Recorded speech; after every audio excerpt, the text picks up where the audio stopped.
Bem-vindos ao Observatório da Imprensa.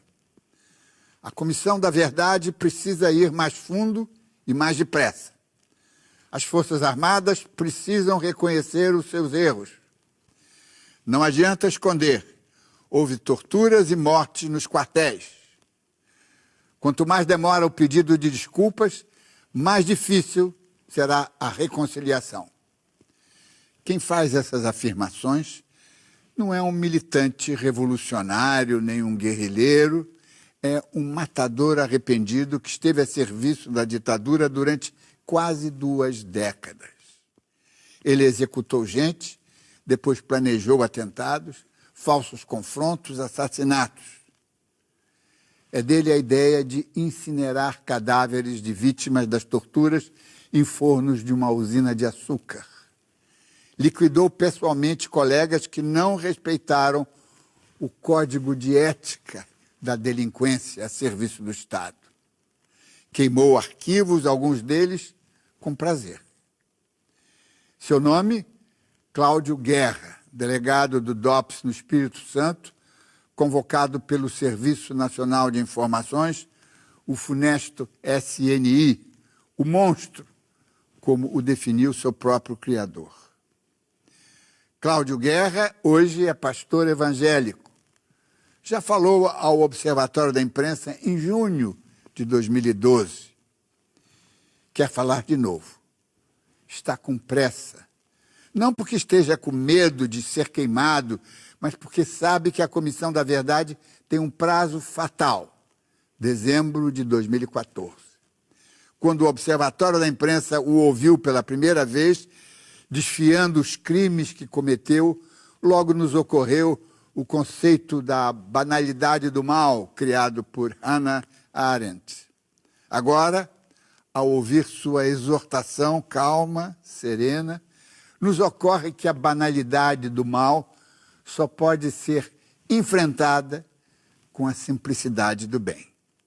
Você vai fazer vários atentados à bomba, é uma bomba, mas vai passar por isso mesmo. Se recebemos ordem de queima de arquivo, foi queimado muito arquivo.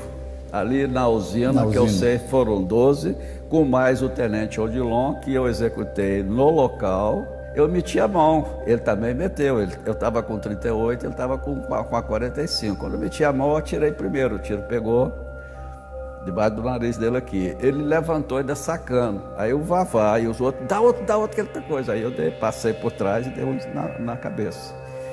Foi o único cadáver que eu não estava presente quando foi julgado no forno. Eu errei.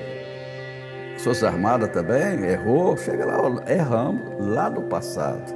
Eu não tenho como restituir as vidas que foram tiradas, mas posso cooperar para o esclarecimento da verdade e reconhecer que foi um erro.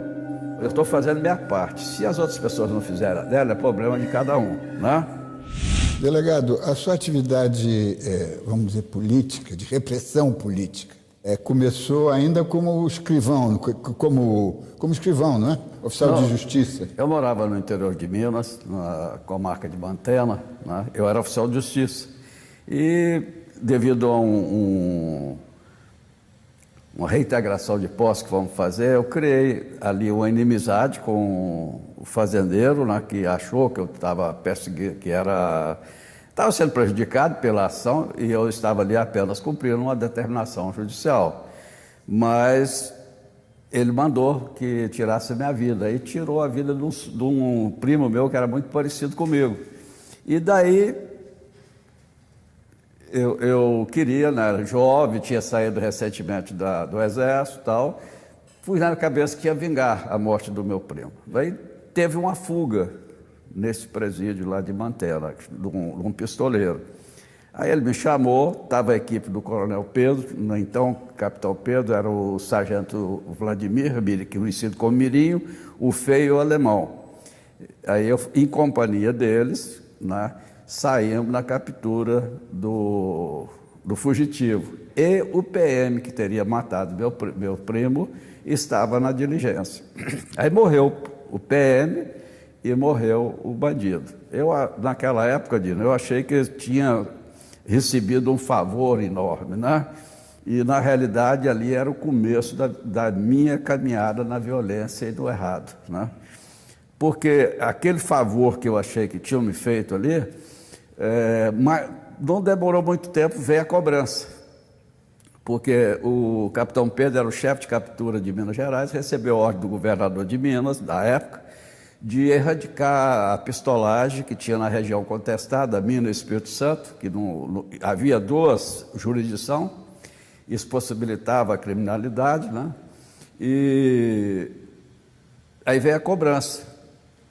Como eles haviam me ajudado na vingança do meu primo, me chamaram para me poder ajudar eles nesse combate. Nessa época morreu muita gente. Agora, e depois a sua atividade já na polícia, com relação a lideranças camponesas? Nessa época lá morreu líderes camponeses também, né? Morreu muitos invasores, que chamava de invasor de terra. Por essa invasão mesmo que eu me referi, que surgiu esse evento, era liderado por Chicão, um conhecido cara de esquerda que só fazia esse tipo de ação. Bom, nesse interim, no início de 69, 70, eu já estava fazendo Direito numa faculdade em Colatina, aí fui no concurso público para o Judiciário aqui do Espírito Santo, vim ser escrevente juramentado.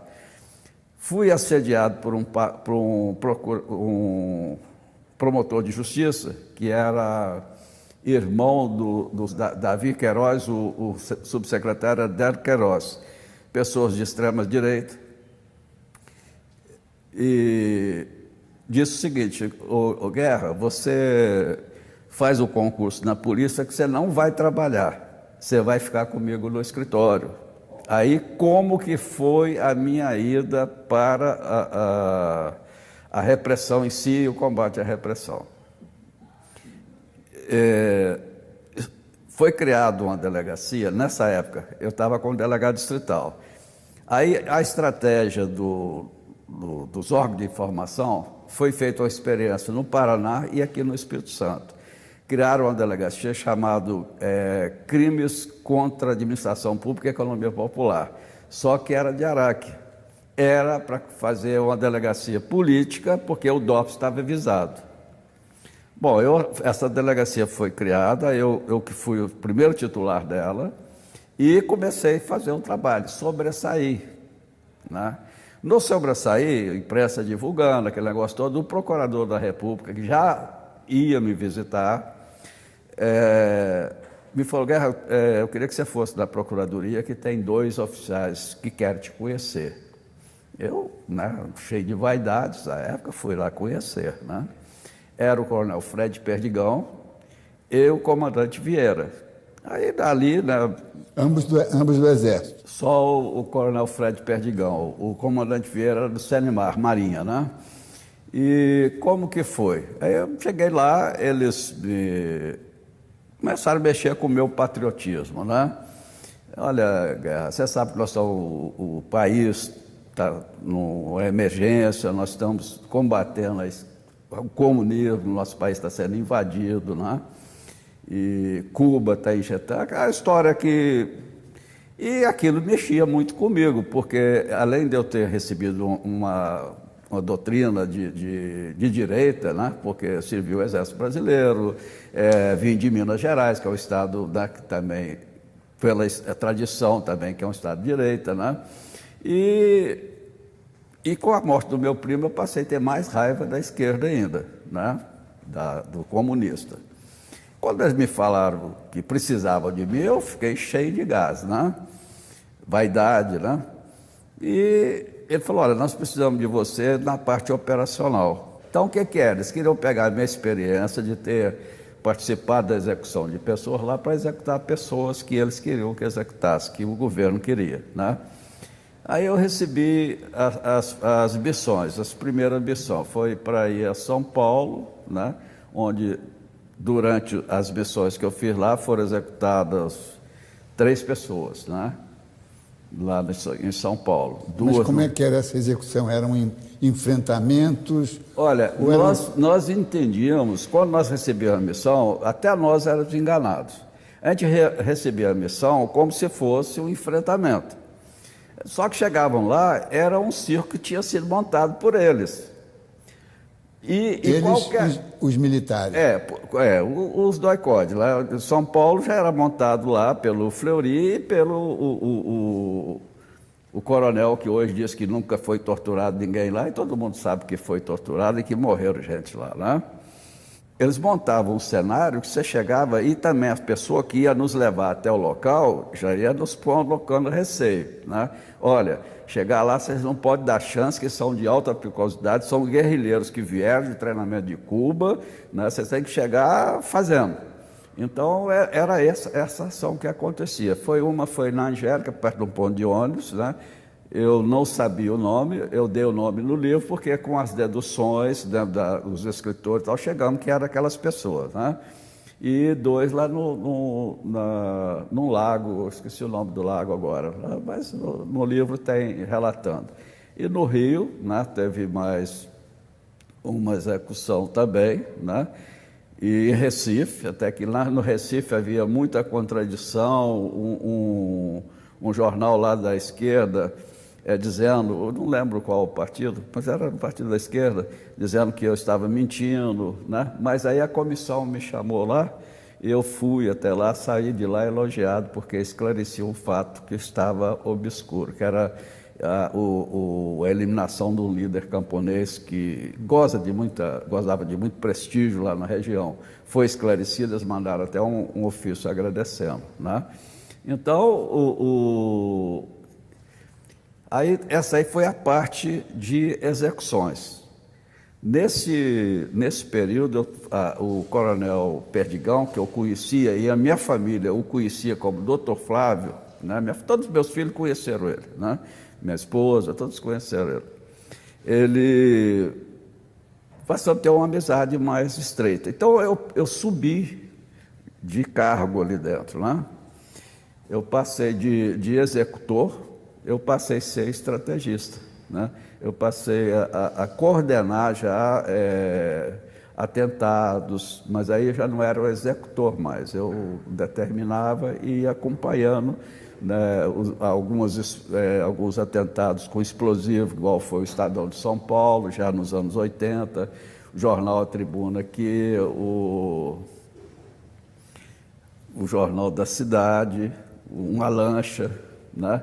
E nesse período de execução, não sei se já estou dando um resumo de toda a minha história, claro, dentro da coisa, né? No próximo bloco, o ex-delegado do DOPS, Cláudio Guerra, matador implacável, descobre como eliminar os corpos das vítimas sem deixar vestígios.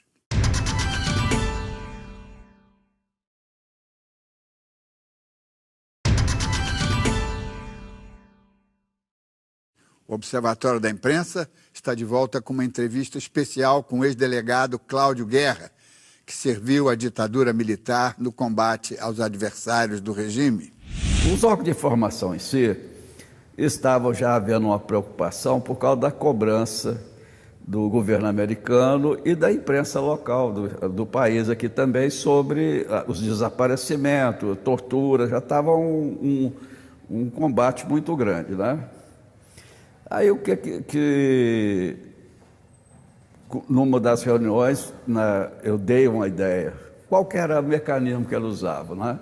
Era igual o próprio Malhães, que é o doutor Pablo, falou, era cortar pessoas em pedaços, julgar, né, enterrar em cova rasa, e isso aí estava trazendo transtorno. Aí foi dada a ideia, eu sugeri agora, da usina, né, para incinerar corpos. O governo local atestava que eu estava aqui, mas eu morava no Rio e ficava no expediente dentro do SNI, no Rio de Janeiro. E o escritório do SNI, que lá no Rio existia a agência SNI, que funcionava no prédio da Petrobras, né? E o escritório do SNI, que o qual ficava com o Perdigão, que era no edifício DNR, Presidente Vargas com Rio Branco. Na esquina ali. Ali o chefe ali era o Perdigão, então ali já recebia, aí já era na fase de estrategista. As ordens já era ali. Já vinham verbais, né? Ele já falava, olha, esse aqui e tal. Nessa época eu tinha 2 codinomes, um era doutor. No Rio até hoje, se eu for em muitos lugares lá, me chama de doutor Reinaldo. E por que essa necessidade de esconder os cadáveres? A produção de cadáveres era muito grande. Por exemplo, Casa da Morte foi onde eu participei da ocultação de cadáver. Casa da Morte e alguns ali da Barão de Mesquita, né? Do ICOD. Eles, por exemplo, da Barão de Mesquita, sabe, eles tiravam dali, as pessoas que ele eliminava, levavam para o Alto da Boa Vista e jogavam no lugar que o Esquadrão da Morte, a polícia, tudo jogava no mesmo lugar. Desovava. Quer dizer, é um lugar que um troço assim, amador, né? Então, queria-se existia uma preocupação, já que estava havendo abertura, de ser feita uma coisa que não ficasse vestígio.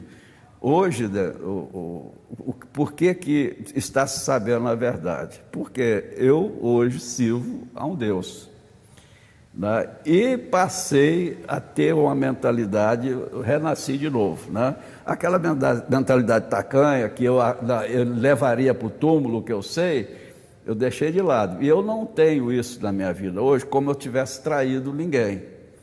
Porque eu não cheguei e falei, fulano fez isso, fulano fez aquilo. Eu falei, eu fiz. Se envolve pessoas que fizeram comigo, é o envolvimento que eles tiveram, né? Mas é o dever meu. Hoje eu tenho isso como dever, de esclarecer a verdade, em respeito às famílias, né? Que querem saber o que aconteceu com seus mortos e com a história nossa, que foi uma página, hoje eu vejo como uma página negra que vivemos e que seja passada limpo para não ver acontecer novamente.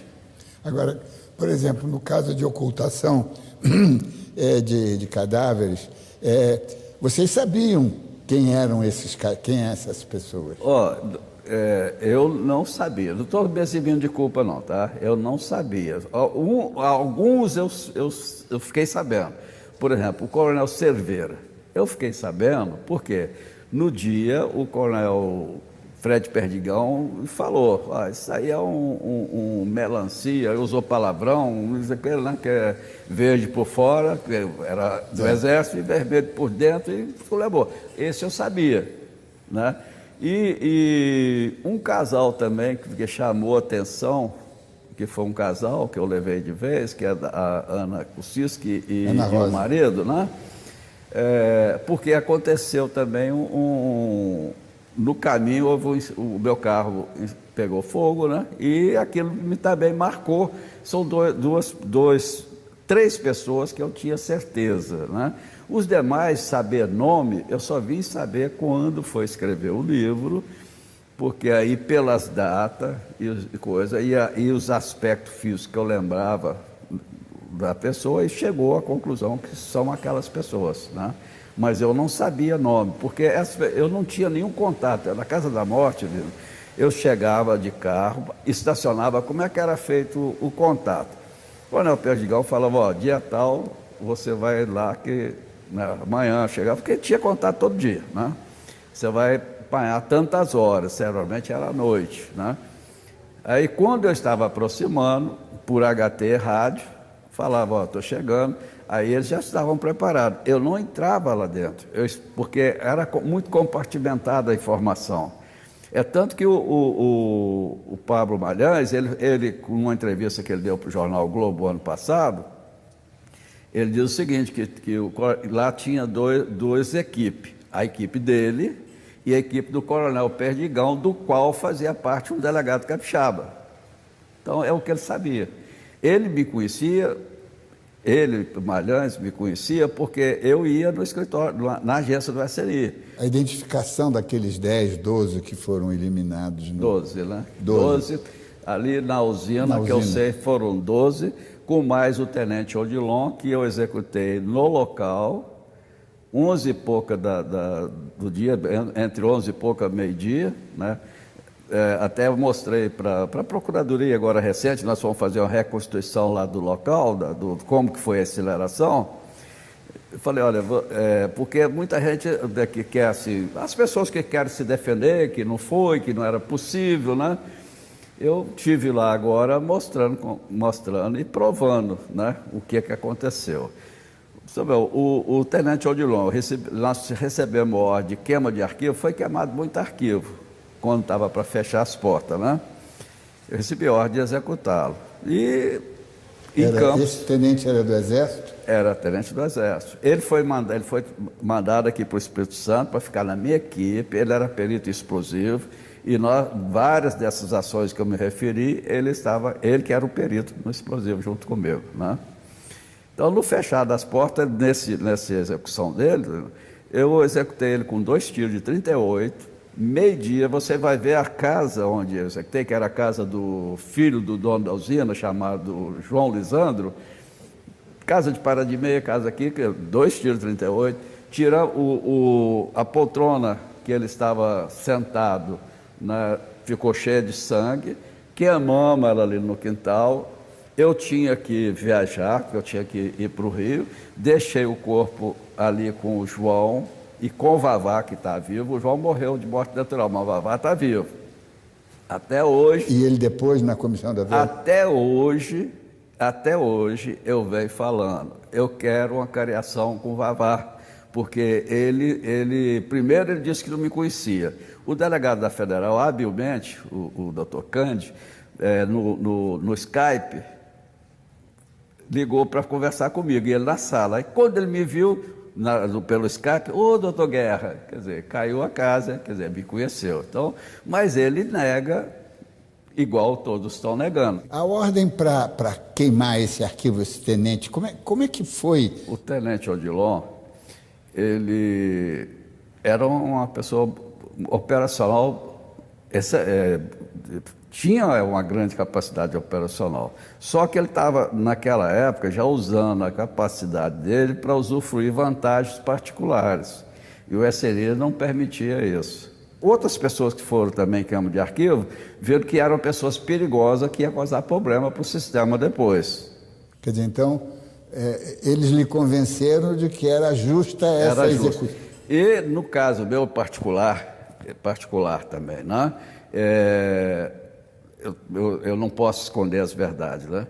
Eu perdi duas pessoas ligadas a mim, né? Uma era minha companheira, né? Não era casado com ela, mas era minha companheira, e a irmã dela que foram executadas. Eu fui até, pela justiça, responsabilizado por isso, mas hoje eu falo, não tem nada com a história, não tem mesmo, né?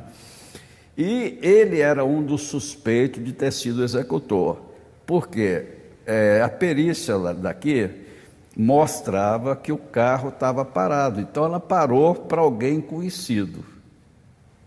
E Odilon era conhecido da minha esposa, né? E eu fiquei suspeitando dele na coisa, suspeitando, mas não tinha certeza, né?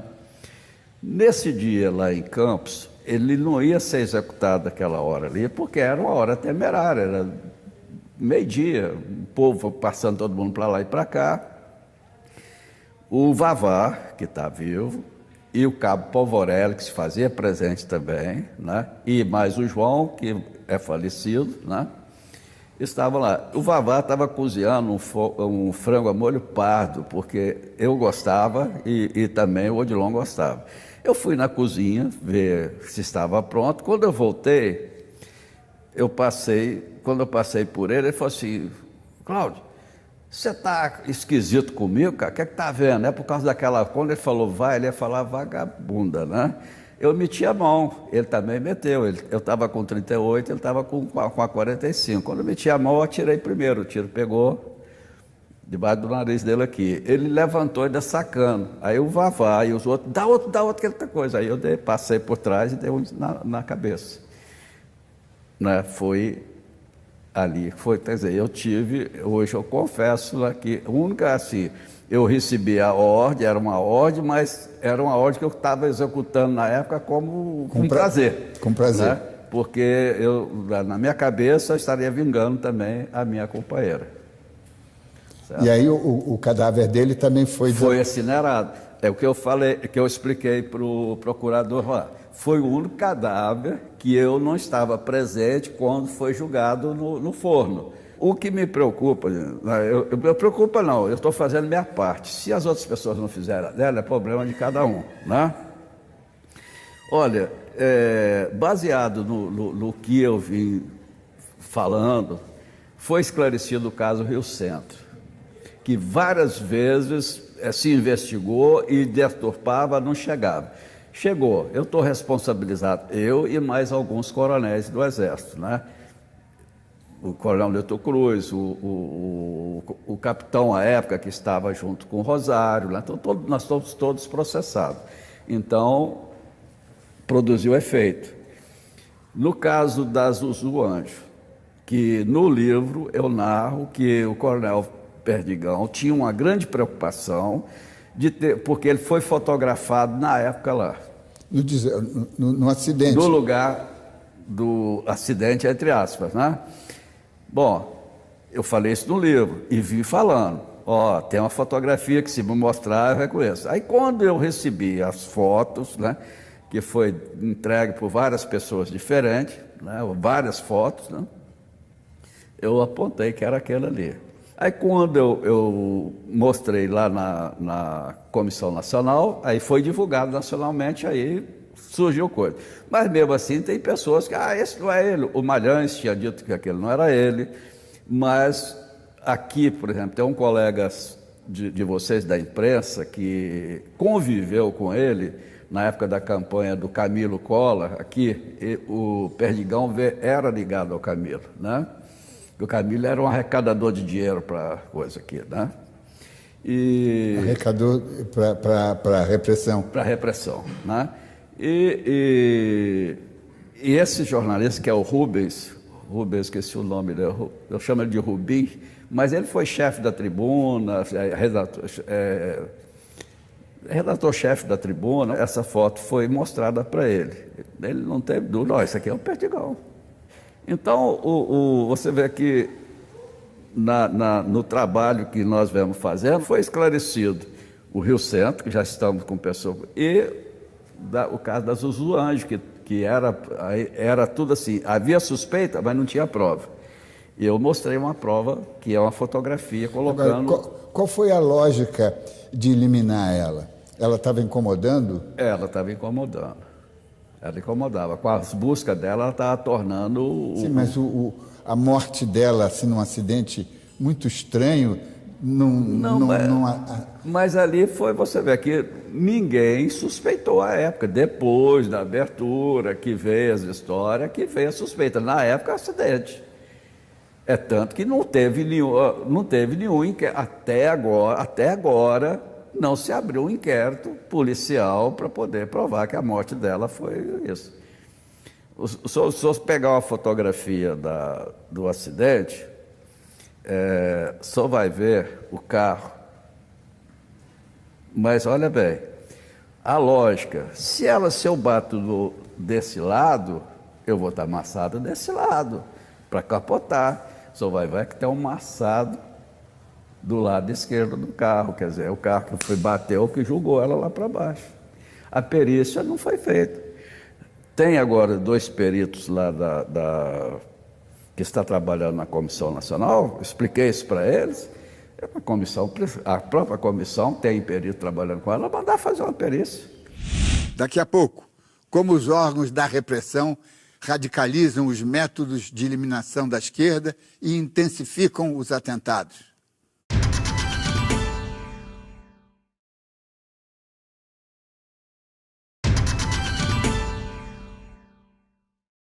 Estamos de volta com o Observatório da Imprensa, que hoje entrevista um dos principais operadores da repressão durante a ditadura militar. A morte do Malhães, do coronel Malhães, foi queima de arquivo. Na minha concepção, sim.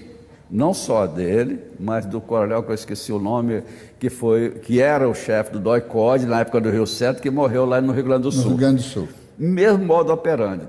Olha, é muito simples. Lá foram mortos por PMs que iam roubar armas dele. Malhães, mortos por bandidos, né, é comum para roubar as armas dele. Mesma história. E o caso do Fleury, quer dizer, o que começou a incomodar mesmo para que se fizesse a execução dele? O Fleury, ele não obedecia a ordem. Ele fazia o que ele queria. Ele passou a ser ele tinha o apelido de Papa, ele passou a ser o Papa. Papa mesmo, né? E passou, por causa do vício dele de cocaína, ele passou também a se envolver com tráfico.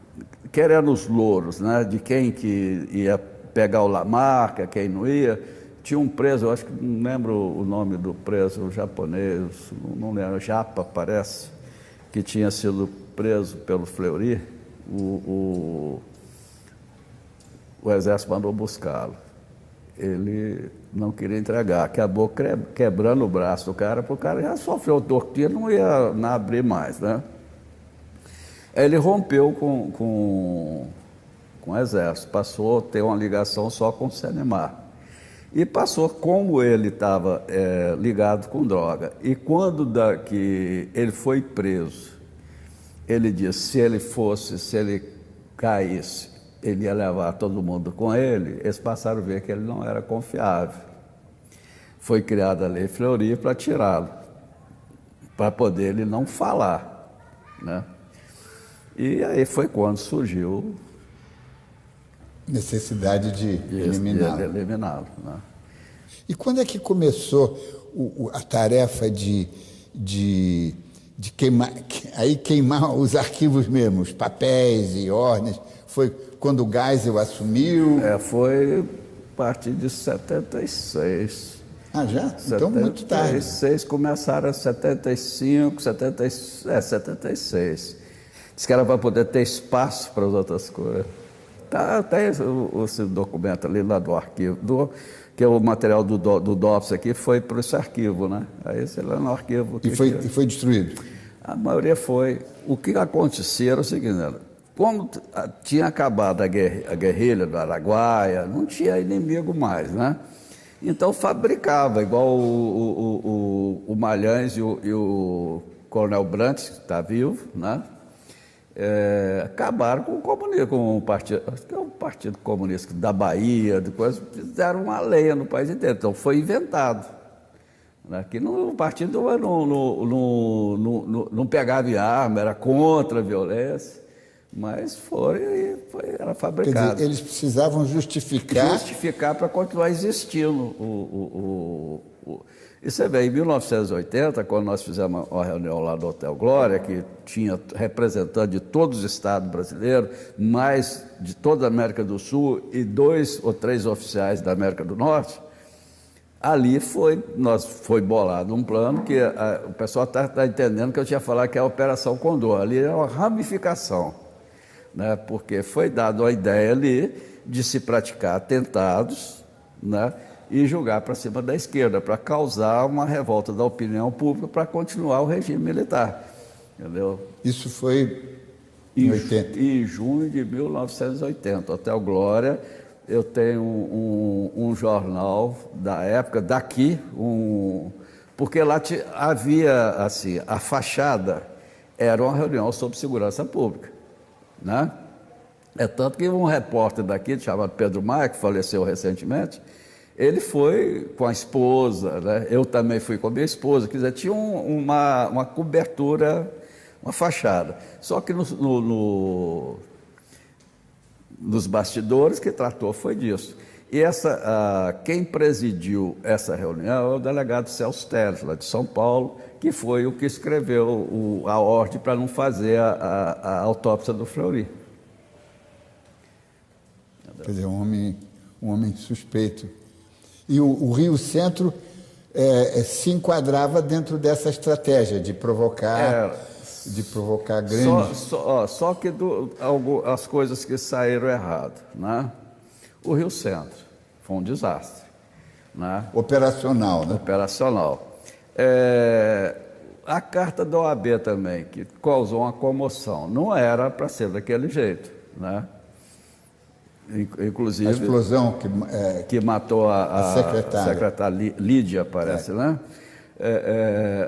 E você vai ver que são coisas aí que tem como chegar.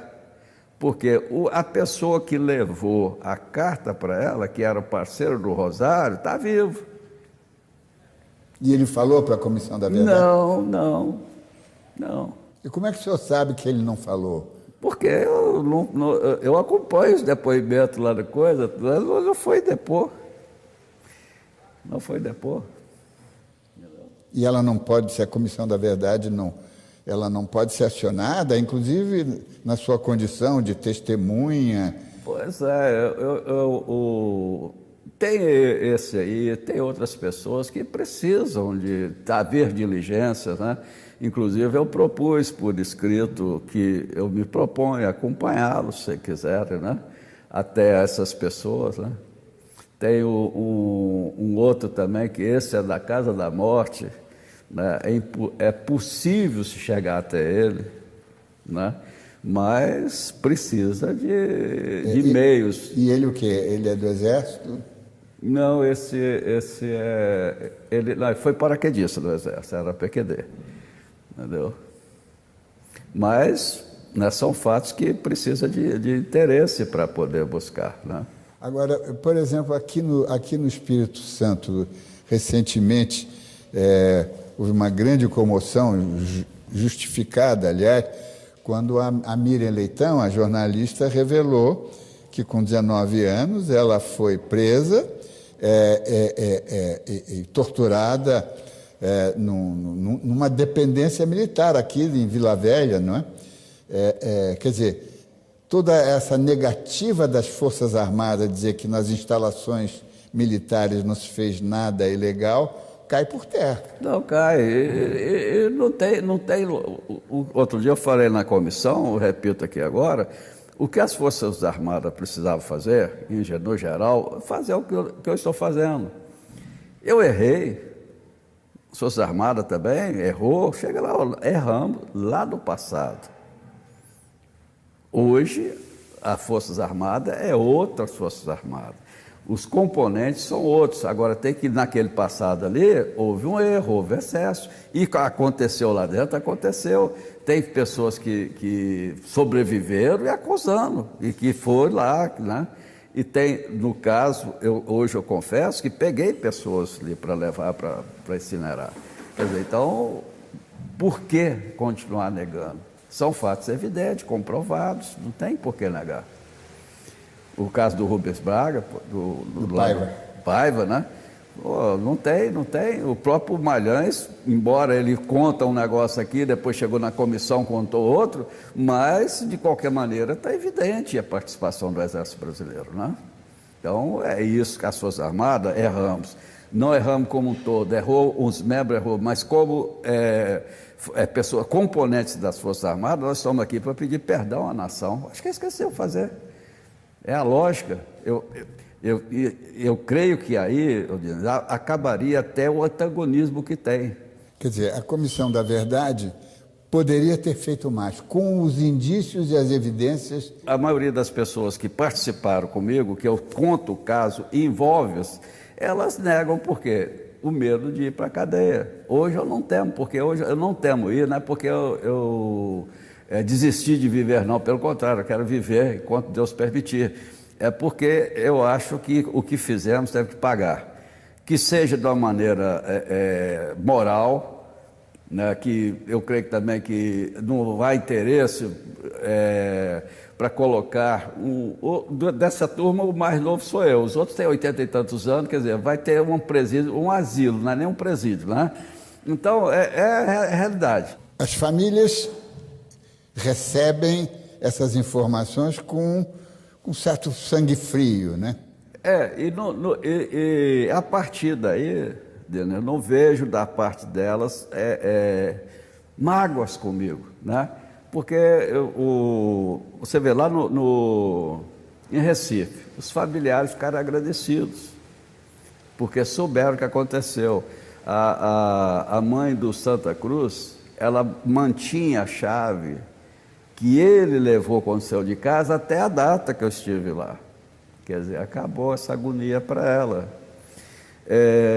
O irmão da Ana Rosa, ele tinha escreveu um livro sobre o fato, ele pediu que eu pusesse com a minha letra a data que ela foi incinerada, né? Então, e não tem nenhuma... Uma do Rio Grande do Sul, uma parede de vídeo do Rio Grande do Sul, mantinha contato comigo via e-mail, querendo mais ajuda em outras pessoas que sumiu. Quer dizer, então há um diálogo. O que falta das Forças Armadas é esse diálogo. Olha, erramos, mas queremos, né, não tem como reparar, né? Igual eu, não tem como restituir as vidas que foram tiradas, mas posso cooperar para o esclarecimento da verdade e reconhecer que foi um erro. O senhor acha que, por exemplo, esse relatório que os chefes, os comandantes das Forças Armadas apresentaram, tentando provar que nas instalações não houve nada, isto é uma brincadeira, né? Não, é uma falta de respeito com a opinião pública. Eu falo isso, eu falo sem medo, porque a verdade você não pode ter medo de falar a verdade. Eu já tive muito medo da verdade, porque eu escondia fatos. Hoje não, hoje eu encaro de frente, porque eu tenho um compromisso com Deus que eu sirvo, né? E o senhor acha que essas autoridades, ou o sistema todo policial militar, tem medo de que a lei da anistia seja revogada ou seja contornada e eles paguem pelo que fizerem? Eu creio que o grande receio é esse. Tem o projeto, acho que é da autoria da Arundina, né? E a respeito disso, eu acho que o grande medo é esse aí. Só que eu acho que a verdade é muito melhor ter a verdade, que mesmo que mude a lei, eu creio que pelo sistema do nosso direito aqui, não vai acontecer isso. Não é porque eu quero ficar fora, não, mas pela mentalidade nossa, do brasileiro, nossa concepção de lei. Então, eu acho que esse temor deles é mais, eu acho que o temor moral de reconhecer que as Forças Armadas erraram. Errou, confessa. Errou e reconheceu, e com isso pode se engrandecer. Vai se engrandecer, eu acho que vão ser muito mais respeitados.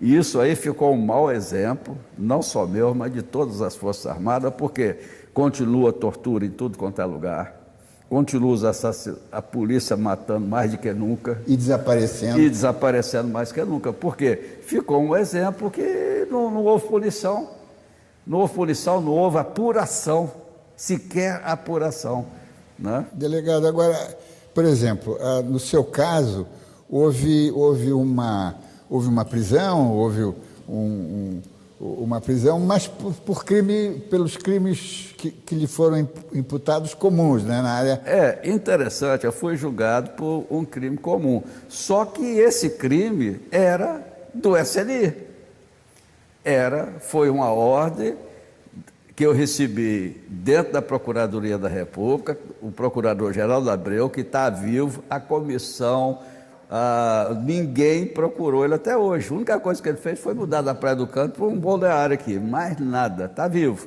ninguém procurou. E esse crime foi exatamente o quê? Resumidamente. O Jonas, que era envolvido, uma das coisas era roubo de carro, apreendia um carro roubado, ele ia no coronel, o coronel, por sua vez, ia na delegacia, liberava o carro. Os delegados começaram a ficar bravos, porque estava atrapalhando o serviço deles, né? E iam denunciar isso. Isso vazou, que ia sair essa denúncia. Até aí tudo bem, mas aí ele virou e falou assim, o Perdigão, vai ser uma bomba. Eu falei, mas por que bomba? Não, porque você vai fazer vários atentados. A bomba é uma bomba a mais, vai passar por isso mesmo. Só que o tiro saiu pela culatra. Por que aconteceu o tiro saiu pela culatra? Por causa, mesmo eu errado, eu tinha limites. Eu não passava alguns limites, né? Por exemplo, pessoa inocente eu achava que não podia acontecer, que tinha que ser preservado. Mandei colocar a bomba no carro dele. Bom, almoçando ali no Dallas, chega o Jonas no carro que estava a bomba, com duas jovens, chamadas Denise e Deia Gava. Quando eu vi aquelas duas jovens, eu virei e perguntei para o Adilon, onde você colocou a bomba? No tanque de gasolina. Falei, vai morrer as duas. Falei com ele, eu vou pedir o carro dele emprestado, você vai mudar, você vai colocar a bomba de tal maneira que só atinja o motorista. Foi feito dessa maneira. As duas meninas não sofreram escoriações leves. Só que, quando elas chegaram no hospital, a primeira coisa que elas lembravam, nós almoçamos com o delegado Cláudio Guerra.